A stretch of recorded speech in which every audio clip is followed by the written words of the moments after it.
9, 8, 7, 6, 5, 4, 3, 2. Ladies and gentlemen, welcome to another episode of the Project Egg Show. I'm your host, Ben Gothard, and today we have the honor of having Ellie Burscough back on the show. Second time, you're a veteran, one of the only in the history of Project Egg thus far to make a second appearance on the show. So welcome back. Awesome. I feel special. Thank you. Awesome. So it's a little bit different for those of you who are watching and listening because this is the second episode. And if you haven't caught the first one, you have got to go check that out. Absolutely go check that out. It's a riveting narrative of Ellie's life. And, we really dug into a lot of mindset, a lot of really interesting things. So, what we had kind of talked about a little bit beforehand was catching everybody up on what you've been doing since the last show, and then really diving deep into all the new things that you've learned and all the ways that you've grown and take it from there. So what's your story from then until now? Yeah. So really from the start of last year, it was around like January last year, I was making $50,000 to $60,000 a month. And I was living in a multi-million-dollar property, beautiful dream house overlooking the trees and the hills, and had kangaroos all around my house. And it was just beautiful, beautiful place. I was making a lot of money, more than I'd ever made in my life, was traveling all around the world. I went to Richard Branson's island and got to spend 5 days with him and a group of entrepreneurs. I was in high-level masterminds. I basically looked like I was in a way living my dream life. But at night, I was watching shows on Netflix with my partner at the time to avoid having conversation with him because I knew something was wrong but was in denial about it. And I was having panic attacks. My heart would be racing for no reason. It felt like no reason. And I would cry for what I thought was no reason as well. And I was like, what's going on with me? And then I ran a retreat in February last year in Fiji. And I had amazing, amazing clients there. We were living in this beautiful place up on top of a hill overlooking the ocean and like real open plan, just a beautiful space. And it was about learning how to get paid speaking gigs, basically learning how to be a speaker. But there was a lot of mindset stuff there, a lot of emotional clearing. And you could literally feel the energy in the house. I could feel everyone else's energy and my own. And everyone, including myself, was having massive shifts. And I realized in that moment, in the coming weeks, that I wasn't happy in my relationship, that it looked like I had everything on the outside, but inside I was pushing too much. I needed to slow down. I was focusing all in on the money and the business success and escaping into that, and wasn't dealing with my own personal life and having quality time with my kids or dealing with my relationship. And so I realized that I needed to leave that relationship and I needed some drastic changes in my life. And so shortly after that, I ended my 9-year relationship. I've got 2 children with him, and I left that house, that dream house. I ended up selling most of my possessions, my car, had to let go of my cat, unfortunately, and let go of a lot of programs in my business as well, and a lot of clients that weren't in alignment anymore. And I ended up moving over the other side of the world to Portugal. My ex is Portuguese.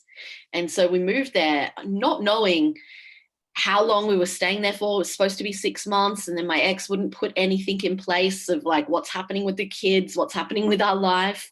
And my business was just going down, the income wise, and because I was doing this deep inner journey on myself. I went to a shaman. I did a lot of personal development. I did a lot of letting go processes. And I really rewrote what I believed to be true about the world, about business, about money, about success, about parenting, relationships, hustle mentality, like so many things. I was like, oh, all these things that I thought were true about the world or about myself, it's like, it's not actually true. And it's like, who am I now? And what do I want from life? And so I let go and I let go and I let go. And I told myself, I'm not going to put new things out there if I'm not 100% clear on what it is I want to do. And so my business, I did make a lot less money last year, but that was on purpose. That was intentional. And my kids were taken away from me for a few months last year, with issues with my ex, and that was very stressful. But I decided to play the long game with my children, with money, with business, with life in general. And by playing the long game, that meant that I had to go with making less money for a little while. It meant that I had to bite my tongue when all I wanted to do was lash out at my ex at times and have a fight with him. And I was patient, and I decided to play the long game, even though it was hard in certain times. I then ended up getting everything that I wanted very, very quickly. And so it came to February, March this year, so probably in exactly a year actually after. And all the questions I'd been asking myself about who am I now? What do I want from life? What do I want to do in business? It all became clear. And that was when I was at a practitioner training for a modality that I use. I was support crew there, and I had massive shifts. And my new partner, he was there with me learning to be a practitioner of this modality. And so in that moment, I really opened my heart up more. I opened up to receiving more love and being more open myself, and really just let go. And everything became clear on business and the next stages. So me and my partner, we've been together a year and a half now. And we started this new business together called Conscious Hustlers. And with Conscious Hustlers, we're helping business owners we're working with startups to multi-million dollar companies and everything in between. And we help these people who have conscious businesses to be able to connect to their legacy, to something way bigger than themselves, and really make a massive impact in the world. And we do that by helping them let go of any of the blocks that are in their way, whether it's mindset blocks or strategic blocks around doing everything themselves, creating systems and structure, more cash flow, more team, all that kind of stuff.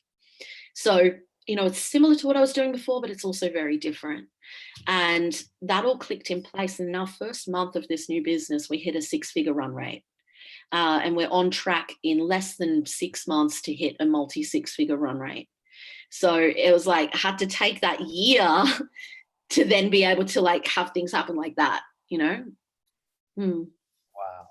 That's incredible to me how it went from, it seems like you were up here, but really there were some internal things that just had to get through and that had to be addressed. I mean, there's no way around those sorts of things. And then it seems like you kind of you went down for a bit and you were working on yourself. Maybe down's the wrong word, but it seems like it was Yeah, a roller. It seems yeah, like a exactly. roller coaster, and that's amazing how taking the long-term approach, and I am such a fan of the long-term approach. I mean, Warren Buffett's got it figured out clearly, but like Yeah. his approach to investing is the same. Like it's a long-term approach, because then Mm, you allow your efforts and your investments and your resources to compound over time, start working mm, with you. But that's mm, amazing how you took the long-term approach, you committed to it, and then things mm. shot up almost instantaneously. That's Yeah, amazing. exactly. And I still, at the moment, I've kind of slipped back a little bit into working a bit too much, but I've just hired 4 new team members in the last few weeks. And I know that I've got to do a bit of extra work right now to be able to let go of more things. So I'm constantly going, something that I feel like, oh, I can just do that quickly. Like, for example, when I'm on a coaching call with a client, I will send them the recording, the Zoom recording, and the call notes. And the other day, I'm like, I shouldn't be doing this. And so instead, I uploaded the call to cloud instead of my laptop, and I put the notes into a email draft. And my assistant goes in and she finds the draft, she adds the recording from the cloud, and she sends it out to them. And it's like little things like that are getting done, and much bigger things as well, without me having to do them anymore, which has opened me up to be able to make more money, support my clients more, and really think about the big picture. and I'm going to continue stepping up into the bigger picture, into the CEO, really, so that all that other stuff is not being done by me. So I'm curious, and I mean, this is very vulnerable stuff that we're talking about here. So I want to acknowledge your courage and Mm. being open to talk about it. Um, what were some of those things that were going on inside that you really had to work through? And I know we talked about it a little bit, but I mean, I want to get to the root of it because Mm. I know that you know if you're going through that and you had those things that you were showing with other people are definitely going through it now and either now or they will be going through it at some point in time. So what were those things that you really had to work through and what Mm. were the things that were really holding you back? Yeah. I guess the biggest piece that comes up is the escaping into business, or escaping into the areas where I feel strong and powerful and successful. And I still do this from time to time. I'm a lot better with it. But it's like we don't just work on something and it's like solved forever. Whenever we're stepping up, if we're, stepping into a place where we've got a big goal or we want to get better at something, all our old shit's going to kind of pop up again. And it's like, oh, I thought I dealt with this. And it's like, it's not that you haven't dealt with it. It's like you're going deeper to get even better at it. And so that's been showing up for me again in the last couple of days, honestly. And it's looking at, okay, I feel like I can make money very easily. I love making sales. I love helping people. I do feel very successful and powerful and strong and confident in business. It's an area that I kind of do naturally. Whereas another area of my life, relationships and communication, is really hard for me. And it's funny because we have these stereotypes of men and women of like, oh, women are so emotional and, they can communicate and express themselves. But I've never felt like that. And so I've always felt like I don't know myself, or in the past, or like I'm more like the boys or whatever when I was a teenager. And I've attracted in this partner into my life who's amazing at expressing himself, who is so great with communication in relationships and in business. And one of his highest priorities in life is relationships. And so it's called me to step up to a higher level with all of that. But then sometimes, especially when I'm busy, I can get drawn back into, but we've got to make money. We've got to train this team up. We've got to coach the clients. And then I'm not doing enough of the other stuff, especially when I feel like things are going well. So a lot of the time I'll go to this place where I'm like, oh, our relationship's good, so I don't need to work on it. And it's like, just because something's good doesn't mean we stop working on it, because then we go backwards. It's like, oh, sales are good. I've got enough money in the bank right now, so I'm not going to make any more sales. Well, then you're going to probably have clients drop off. You're going to spend more money. And you're not going to be moving forwards. So I'm really bringing up that awareness for myself at the moment around, okay, I need to slow down more. I need to work on my communication at a deeper level. I need to work on my relationships at a deeper level, and really holding space and supporting the people I love, and not just jump into work or being busy. And really having quality time with the people that I love as well, rather than just spending all my time with them, but them not really feeling loved and supported at the level that I know in my head that I do. And that shows up through communication, through quality time in different areas as well. Mm. It's fascinating to me how after you've made a ton of money multiple times, I mean, throughout your life, and you know, that's awesome, by the way. I'm not trying to detract from that at all. That's amazing. Um, but it's interesting how now you're talking about the importance of the other stuff, and Mm. it almost seems like you know, let's say you're killing it at one end, but then this other end is really dragging you down. It's gonna Mm. bring the whole system down, Mm. and Yeah. it's not gonna allow you to go to the heights that you can because you may be up here in business, but if you're down here, that may Yeah. be that may be stopping you from going like way up there in business, but you just don't Yeah. know because you're being dragged down by one side. Exactly. I think if you're constantly fighting with your partner or yelling at your kids or your house is a mess, you're not going to have the space in your head or in your life to be able to bring more in.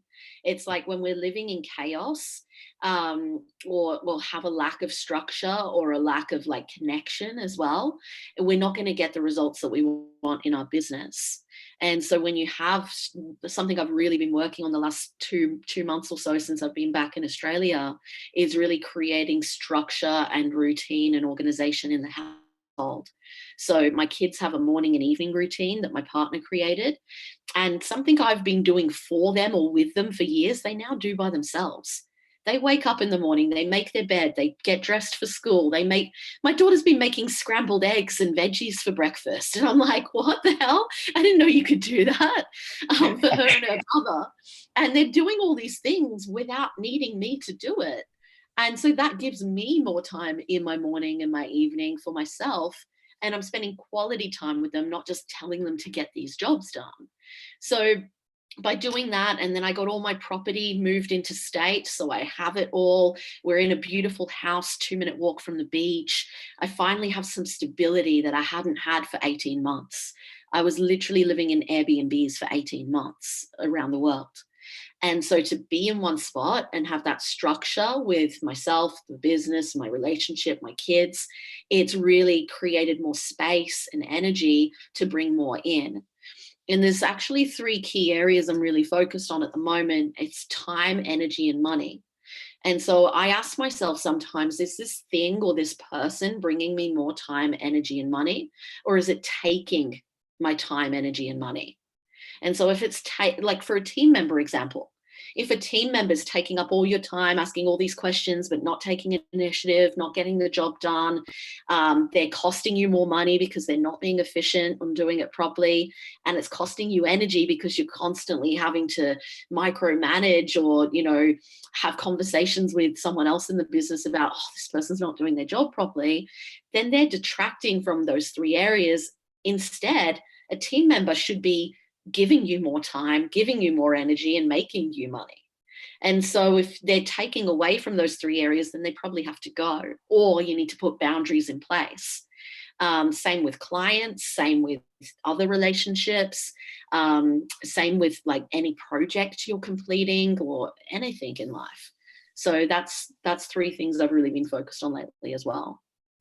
I love that. Mm, And it mm, see, I think this is such an important thing to talk about the clients, like who you decide to work with, mm, because you may be getting, let's just say, throw out a random number, and it's mm, coming from absolutely nowhere. But let's say you're charging 850 a month for whatever, mhm, mhm, and one client is going to call you every day, email you constantly. They refuse to Google things. They're mhm, just sucking up your time and energy, and you're mm, making the same money versus a client who mm, they're a rock star and mm. they're really like using the service or the product, whatever. And Yeah, they ask you for help when they actually need it, when they've yeah, already exhausted the other options. Like one of them's a way better 850 to get, like a yeah, way better one. And I feel like so many people are, and I've been in this place myself. So, I'll be the first one to call myself out on it. But a lot of times I feel like we're tempted to take that money because it's there instead of mm, saying, is this really like the right fit? Is it the mm. right fit? Yeah, exactly. And you know what? When I started up doing this stuff again, doing coaching, I kind of pulled everything back and I really only had a couple of clients left that I was coaching one on one. And when I was figuring everything out that I wanted to do. And when I decided, no, I'm going to bring on this many one-on-one clients, I'm going to put these offerings out there and whatever, I started off with lower amounts to really get that confidence back again, because my confidence was knocked for a little while there, from, not working much and doing all this inner work, but I didn't feel successful and at times felt like a bit of a failure because I was like, oh shit, I'm not making the money that I was making before. And so I did mindset work on that. But I also started off and going, okay, well, a low end offering, which has no one on one, that started off at $100 a month just to get the first few people in. Then it went up to 200, then it went up to 250. Then with my one-on-one coaching, I took some people on at 800 a month. So that's funny you brought up 850 because it's very similar. I started off with some people at 800. I filled up a few spots at that and I was like, oh, that's too cheap now. Put it up to 1,000. Then I put it up to 2,000. Then I put it up to 2,300. For actually less than what I was originally doing, less calls. But they get more of a support as the whole package now. But my worth increased and my time decreased. And I was like, well, I don't want to be, I love one-on-one coaching, but if I do too much of it, I'm not able to work on growing the business. And so my prices continue to go up. And that high level offering that's currently around 2,300, yeah, it's 2,300. I'm going to probably put that up to 4,000 a month because I don't want to be doing a heap more one-on-one. And then we have another offering that we're doing that started at 1,000 and now it's 1,500. And then that'll probably go up even more as well. So it's like, I think it's okay to start with a lower price. It's not like, oh, I'm worthy, so I'm going to charge $10,000 a month because I'm worth it. There's one part of like believing that you're worth it, which is awesome and so important. But the other part is actually testing the market and getting the people in at that price point. You can believe you're worth $10 million a month, but is someone going to pay it? If you find the right person, probably, and have the right offering. But that's why if you start with an amount that's like a little bit outside your comfort zone, but not so much that you're going to discount or not be confident in selling it, then that's the perfect price to start with. And then as you fill that up and gain more confidence and get awesome results, then you put it up and you just keep putting it up. And especially as you have less time as well. But I think that's a really good way to do it. And most people don't see that. It's like believing the worth, then testing the market, getting the people in, and then upping it from there. That's brilliant because it's just like and I'm a fisherman. So, but I grew up fishing all the time. So, that's what it's like in my mind. You're not going to take the biggest bait you have to test out a new spot. That doesn't make any sense. You're going to throw the little ones out first, test it, make sure you have some fish and work your way up. I mean, you want to create that feeding frenzy and make sure that there's a whole school of fish out there, Yeah. not just the one or two. I mean, you have to make sure something's there to bite. Then you want to make sure there's a big enough thing to really like go into it all the way. Yeah, I think that's brilliant. I think it's brilliant. And naturally with supply and demand, like as your supply of time starts Yeah. here and goes down and the demand comes up, like the price has to go up. I mean, just organically. Exactly. And a lot of people don't realize there's only one of you, and there's so many people out there that need your help. So you only have so much time. And if you're filling all of that time with one-on-one coaching or group coaching, you're not going to have any time to actually grow the business and you actually stay stuck. You stay stuck at a certain level and you can maybe get to 10,000, maybe even 20,000 a month.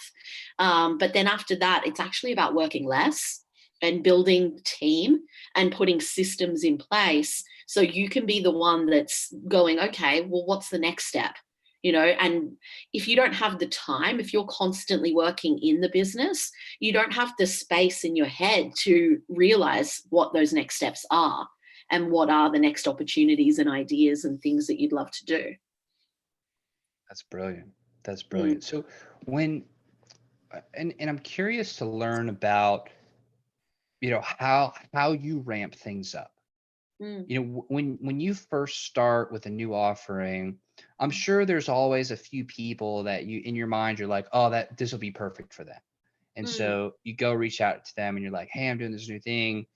You want to rock and roll. And so, I feel like the first couple of sales, that's kind of a gimme because mm, you might be doing a lower price, these people. So, mm, that's kind of shooting fish in a barrel. But once you get through those like the super low hanging fruit, mm. then where do you go? How do you ramp things up after that? Yeah, that's a good question. So when we put out that initial offering at the 100 a month and then put the price up, that's for our program called Conscious Hustlers. And it's a low end kind of membership that's for people who are either in startup or maybe making around, 5K a month and they want to get to 10K a month. Now, there are other people further along in that offering, but that's the main kind of premise of it.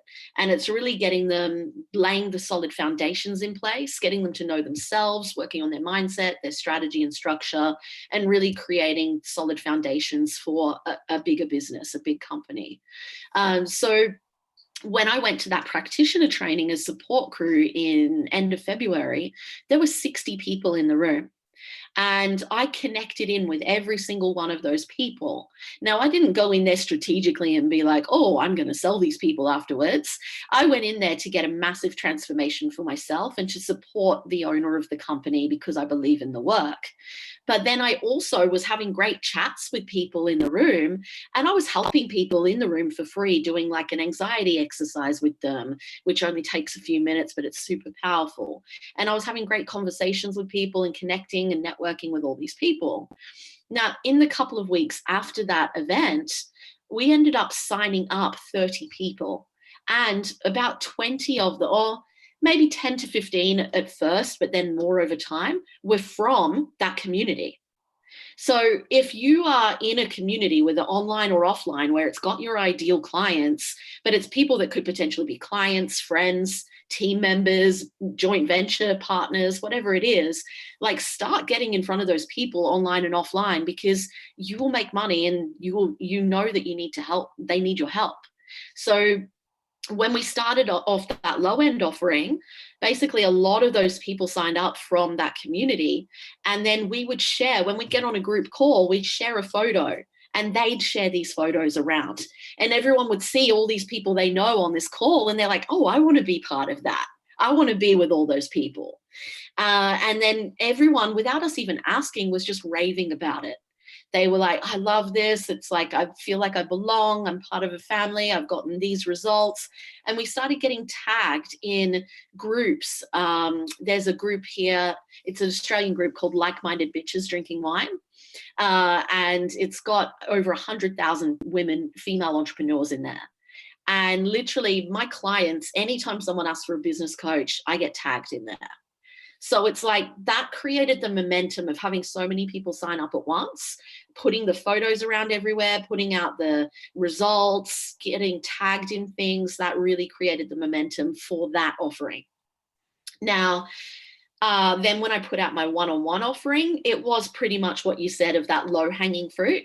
And it's like, okay, who do I want to step up to do some one-on-one, or who are the people I've, worked with before, and really kind of bringing them in because there were limited spots. Now, what we're doing for another option at the moment, we have another program called Legacy. And Legacy is for the people who are already at around 6 figures and they want to grow to multi-6 or 7 and beyond. Now, we've got people in there that are at 6, multi-6, and even up to 1.5 mil. And it's people who really want to create, not be doing everything themselves anymore, and create freedom and really tie into making a massive impact in the world. Now, with this offering, we've gotten, I think, 7 or 8 people in there so far. And some of those were people where I was like, they were in the lower levels and I was like, no, they need to do something more. So it's like warming up those people to show them, hey, you need this.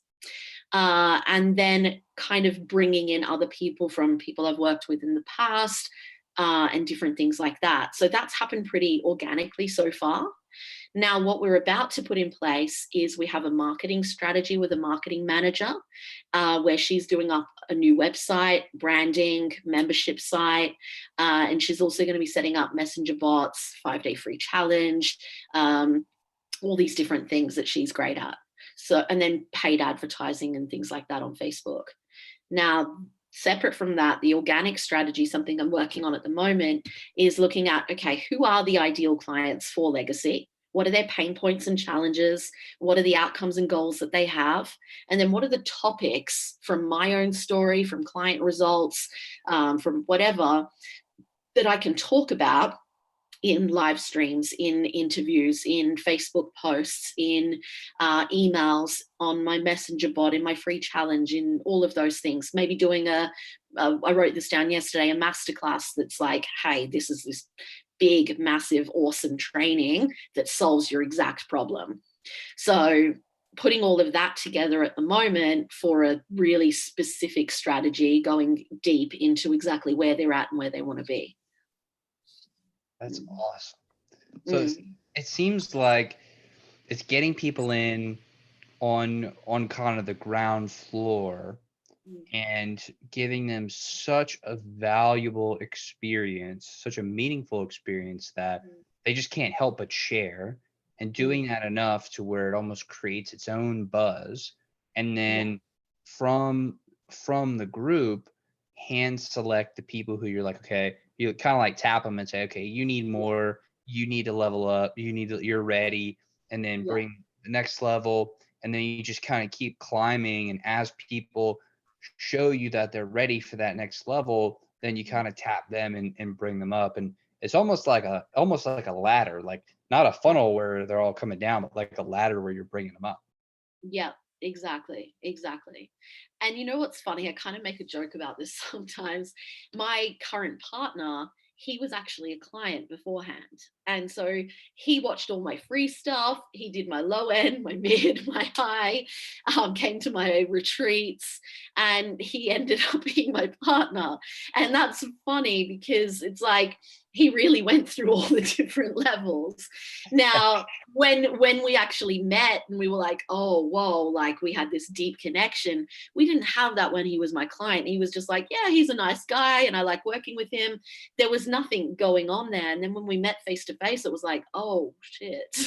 Like we just like had this deep connection. And then he stopped being a client and ended up being my partner, followed me around the world for 6 months. And yeah, we have this life together and business together now. But I'd like to joke about that. I mean, he definitely did go through all the all the rungs of Yeah, the I'm like ladder only one spot for the top one. there. That's that's really like a very limited time offer where there definitely there will not be any more. So I'm curious now, you've been doing all this work, and you've had this radical transformation. Mm, Um, so I think it's just fascinating.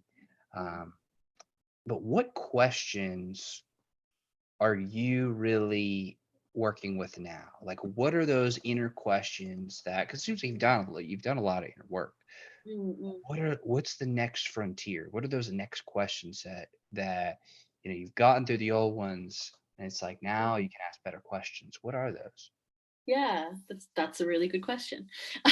So in my personal life, it's what I was speaking about before around going deeper on communication and relationship stuff, being able to be softer and hold space and not go into my logical brain of like, oh, I can see this, this, and this, and when someone just probably needs a hug or needs whatever. So I'm working on that in my personal life and really being able to slow down more and practice even more self-care and look after myself. Um, and then from a business perspective, it's really what else can I hand over? And just delegating more and more to team.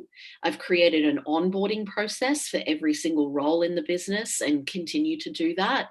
So I know that each week for 3 months, when someone comes on, they're doing this training this week, they need this support this week, and to be able to fully do their job. So finishing that off. And then thinking even bigger, really. It's like, I guess, asking journaling questions around what do I really want, and looking at, okay, what do I want and when can that happen? Because in the past, I had a bit of FOMO. If I had an idea of like, late or for a while, it's like, I want to go to Hawaii because I went to Hawaii 4 times within like 2 or 3 years and I absolutely love it. It's one of my favorite places in the world. So in the past, I would have been like, I want to go to Hawaii, and then I'd book a flight, and I'd just go. Whereas now it's thinking again of that long term, playing the long game and going, okay, yeah, I do need a holiday. I do really want to go, but looking at the numbers and what fits in and when, and also time wise and energy wise as well. And so something that I do is like I work in 90-day cycles. So business works in 90-day cycles. So every 90 days, you should have a recharge for at least 3 to 5 days where you just completely switch off. unwind, meditate, journal, lay by the beach, whatever it is for the first couple of days. And then after that, reflect on the 90 days you've just done. What went well? Did you hit your targets? Why not? Where did you face challenge? Where did you win? And then planning the next 90 days. And then really letting go of any mindset blocks to achieve that, visualizing, putting the strategy in place. So I'm currently putting all of those blocks into my calendar. I did one about 2 months ago when I was in Portugal. I went off to one of the islands by myself, and I went and climbed a volcano. I ate a stew that was cooked underground from the volcano. I went horse riding, and I went to the hot springs, and it was just beautiful. So, but then I guess business wise as well, it's really looking at really big companies and getting ideas from that, because I found that because we're growing so quickly, once one thing gets sorted, it opens us up to see, oh, we could actually track these numbers, or we could bring this team member on, or we could do this project. So it's really opening us up to be able to see more opportunities. Mm. So you mentioned thinking bigger, Mm. and I think about this all the time. Like, Mm. I try to challenge myself to think bigger, Mm. almost to like a ridiculous, I mean, not almost, definitely to like a ridiculous level, to the Yeah. point where I have goals like in my journal that I bring with me everywhere, and I try to write in all the Mm. time, Mm. that like scare me, and that Mm. sometimes I have difficulty talking about it with other people because of Mm. how scary it is, and that's how I know it's a good goal, right? But like, Yeah. is there a limit? Like, is there a limit to how big we should think in Mm. in your opinion? I don't think there's a limit at all. I think sometimes the thing that holds people back is that, and especially so, me and my partner, we created this planning system that we've been doing with clients. We've done it with about 20, 30 people so far. And basically, what we do is we connect into the big picture legacy. So when you're dead and gone, what is it that you want to leave behind? You know, what do you want people saying about you? What do you want to be ongoing projects or different things that are still growing when you're gone? You know, and then we work out the 10-year mission of like, okay, in the next 10 years, where do you want to be? And then we break it down into annual, quarterly, monthly, weekly, daily. Now, some people will think really, really big picture, and then they'll get overwhelmed and be like, for example, one client, she wanted to create a fitness center that had all these different things for mums, and it had a creche that was all day and all these different things going on. It was a great idea. But then she started getting overwhelmed, going, oh, what's the first step? And it's like, if that's the big picture 10-year thing or even legacy thing, you don't need to know the first step. You don't even need to start working on it right now necessarily. It's just expanding this and putting it out there and then just dropping it into the universe and just knowing that, okay, I'm thinking about that, I'm visualizing it. So I'm going to attract in some things that are working towards that. It's the 1 year things that you need to be working towards and that you need to be specific with. And that 1 year should be working towards the 10-year and then the 10-year towards the legacy. But when we're thinking really, really big, we don't need to do it right now. You've got your whole life, you know? And that's where some people get held back, is they're thinking so big and they think they've got to do it now. Other people don't think big enough. And so it's getting them to expand that and start thinking bigger. But it's only in the like daily, weekly, monthly, quarterly, annually that we're really being very specific. So I have a client that sells high-end wedding dresses for like 20, 30 grand plus. And she has a factory she works with in India. One of her big goals is to have her own factory in India and to make that very conscious and ethical and fair trade and all of that. And she wants to have her own designer clothes line that's in department stores internationally. I have one client who's working on an animal sanctuary. That was her 10-year goal. I helped her start that within a year. She sold her house in England, moved to Portugal, and they've been building on this land where they're going to have animals there and a water park and like kind of glamping tents and also cabins for people to come and have retreats and things like that there. So with her example, that's like big, you know, having your own water park and all of those things, but she is working on it already. So they're, you know, making sure there's running water on the land. She's living on the land in a glamping tent. She's not going, oh, I've got to build a water slide right now, but she's putting the smaller steps in place. And this is something I did years ago as well, where I had this idea that I wanted to run international retreats. But I was like, oh, but that feels really big and really scary. And I don't even know anyone that would pay that amount of money and come and do that. So I was given the advice years ago, this was probably 2014 maybe, and someone said, just start with something small. And so what I started with was running face-to-face one-day VIP days. And I also used to do seminars and workshops and webinars, and it's all, you know, similar kind of things. Now that's a smaller scale of an international retreat. And by doing that smaller scale, I built my confidence. I practiced the structure of what I wanted it to look like and the logistics of, you know, what it took to set that up. And I started really building the community and also the need for it. And those people and also with online masterminds and things like that and getting people awesome results.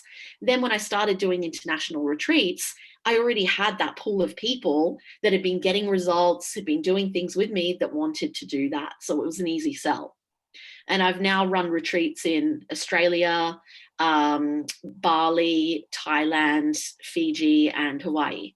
So it's something that I thought was like impossible years ago. I've now run 5 of them. That's amazing. So it seems like we're setting these humongous goals, which it's good. That's a really good thing. It's fairly important. And we're putting it out there. We're letting it marinate or manifest itself, whatever the right word is. Yeah. And then we're figuring out, okay, well, what do we need to do in 10 years, 5 years, 2 years, 1 year, you know, tomorrow?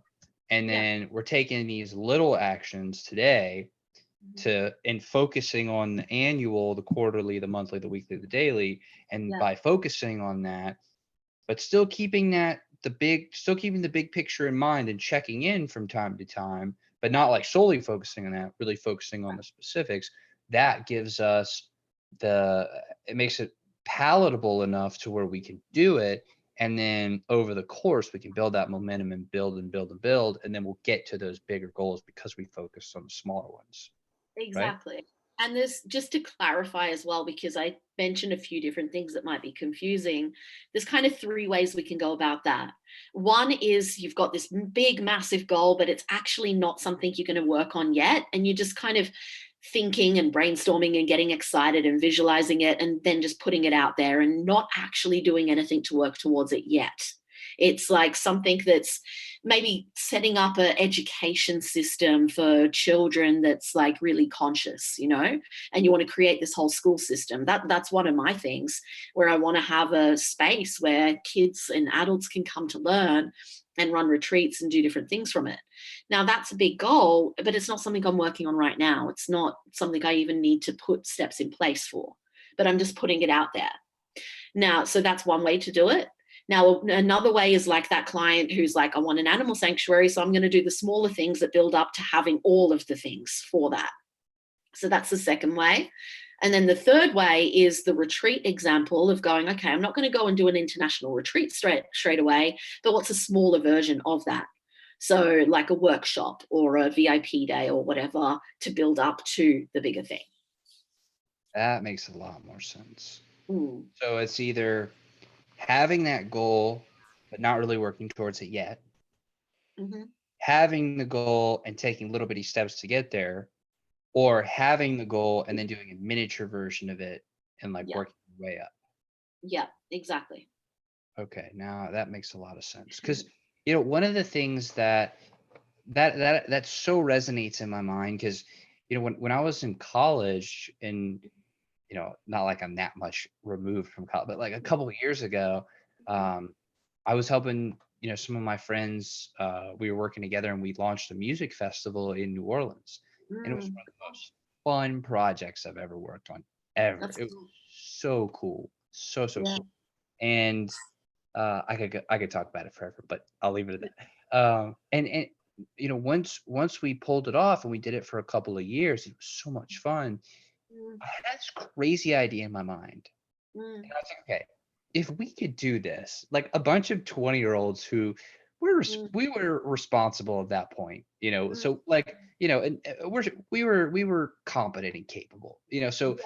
it's not like we were a bunch of dummies running around doing it, but we're like, okay, if we can do this with Mm, this amount of manpower and these mm, resources, mm. like I thought in my mind, what else could we do?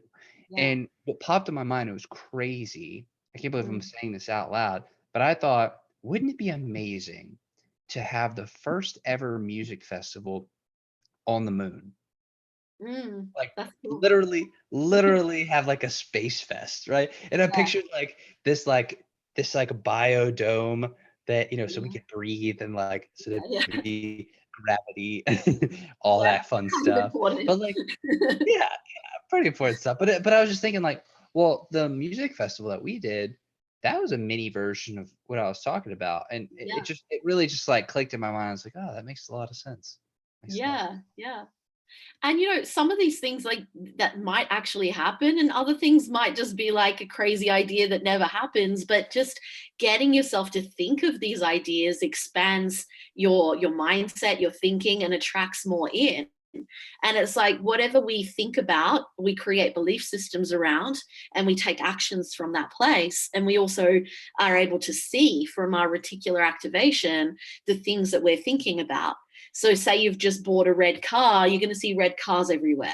Say you've just had a baby, you're going to start feeling like everyone's having babies. And then same in business. So, if we're focusing on like, I want to have a music festival on the moon, or I want to have, $100,000 business or $1 million business or an animal sanctuary or whatever it is, like you'll start finding people that also have those same dreams. You'll start talking about it. You'll start creating things that are in alignment with that and attracting the opportunities and people in that make it possible. Absolutely. Mm. Absolutely. Even from the example you just gave, it made me think. One of my old clients is an artist. She sings and raps, and she's recording her new album at the moment in New Orleans. And you just brought that area up, so it's like, oh, that's interesting. And we connect these pieces in our brain when we hear stories from people. Yeah, exactly. And I love what you said about like when you're on, it's almost like when you're on that level of a consciousness, you start to recognize the things that you didn't see before. And Yeah. I really, really think that that holds true. Like when you fix something in your mind and you're like, I am going to have this, I'm Mm, going to accomplish this. This is something mm, that I am going to do, and it's a must. And it mm. is like that you have Yes. raised your standards to where that is what you're achieving. You Yeah. start to see, and I'm t- I can only talk from experience here, Mm, right? But this has happened so many times where when you make that commitment and you're like, all right, this is happening, mm. you start to see the opportunities around you. And it's Yeah. like, oh, well, that has always been there, but I didn't really see it in that way before. But it's like, oh, yeah, that's perfect. That's a Exactly. no brainer. Yeah, exactly. It's like, yeah, that's a really good point. It's that commitment of committing, like, yes, I'm going to make this happen. I'm going all in. And again, to tie in some of the things we were talking about before, creating the space for that. So having structure in your personal life, having structure in your business, you have the space to be able to see those things.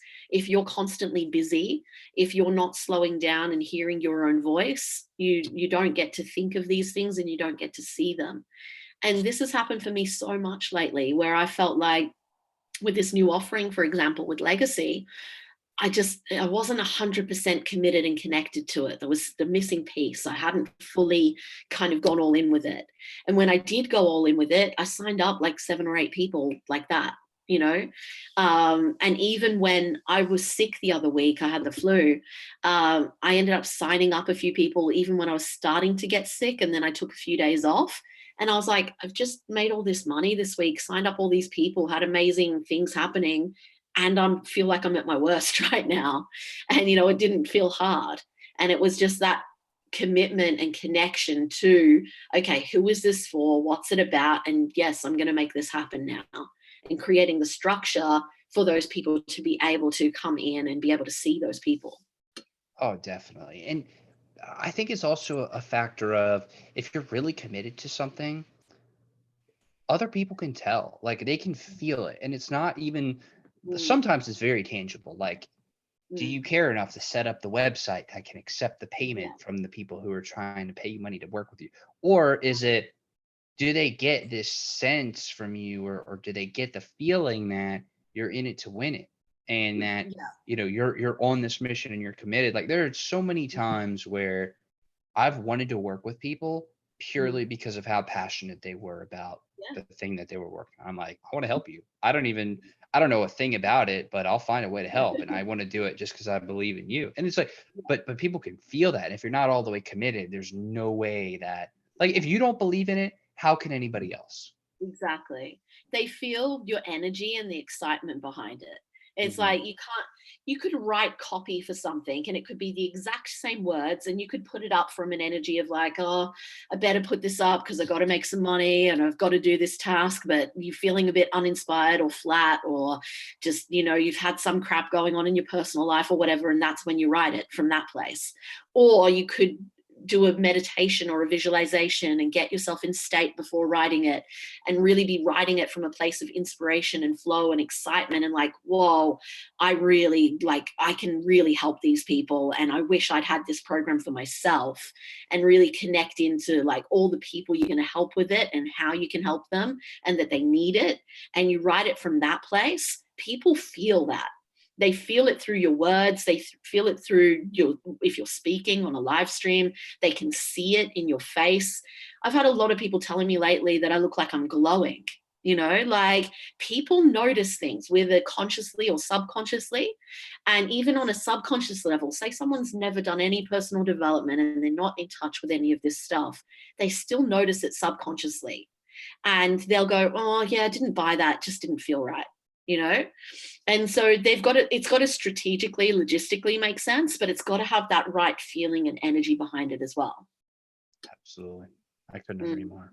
And I think it all comes back to you can't really bring that energy and you can't bring the feeling and bring it. I mean, because you really got to bring it, but you can't bring it if all the other things in your life are out of whack. And yes. if you haven't done those difficult things of asking yourself the tough questions, Yeah.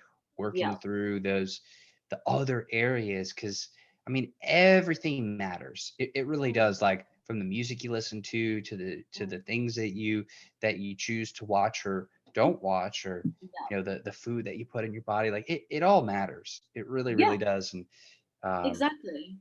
yeah, I Like think. I the other night I stayed up till 3 a.m.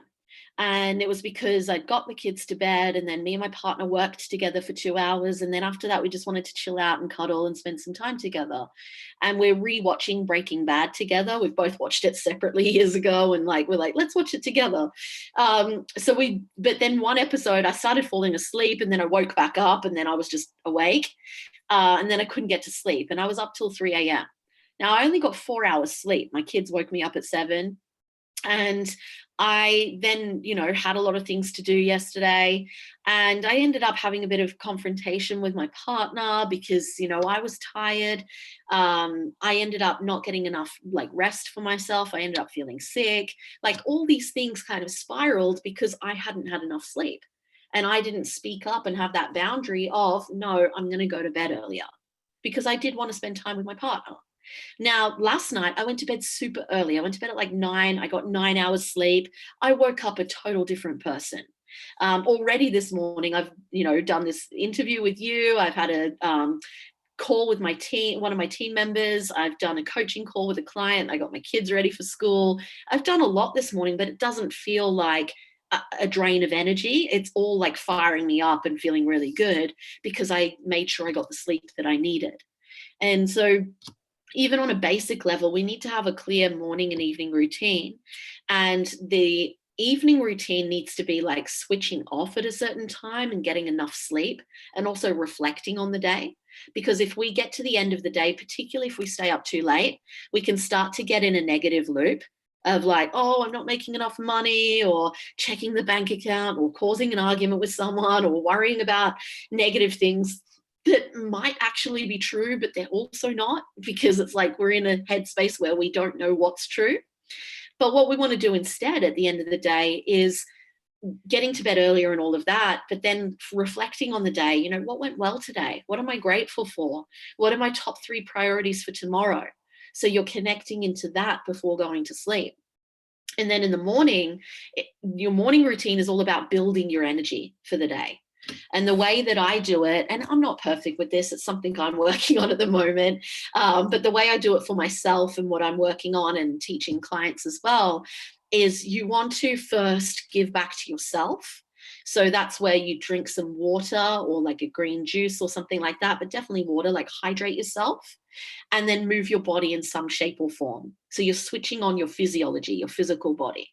And that's either stretching, yoga, weights, a walk, a circuit, whatever it is. And then after that, connect in with yourself from a mental level. So that's where you can do some journaling, you can meditate, and you're connecting into, you could read out your big picture mission or legacy to yourself. You could fill out some questions that I get my clients to do about how am I feeling? How do I want to feel? What's my intention for today? Looking over your top 3, looking over your goals, your numbers, all of that. And then connect in with someone else.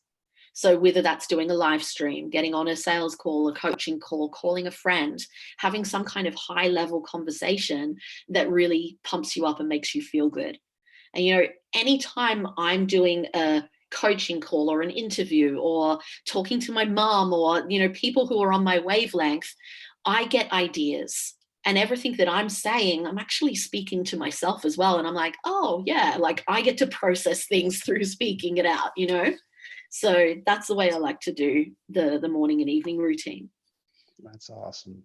That's Mm, awesome. Well, Ellie, I want to thank you so, so much for coming back on the show for round 2. It was awesome. yeah, thank Um, you. yeah, absolutely. Seriously, it's always so much fun talking to you, and it's always very special to have these interactions. So I'm grateful you could fit it in, and I'm so very appreciative. So I just want to say thank you. Yeah, you too. Thank you. Thanks. Awesome. And so everybody who's watching, listening, I want to thank y'all also because, well, y'all just rock and Mm, y'all are phenomenal people. And I know that y'all are changing the world out there. And so I'm so grateful that y'all would take a little bit of time to share with us and be a part of this experience. And, mm. I love y'all very much. So thank y'all. Ellie, thank you. And I will see y'all on the next episode. Take care now.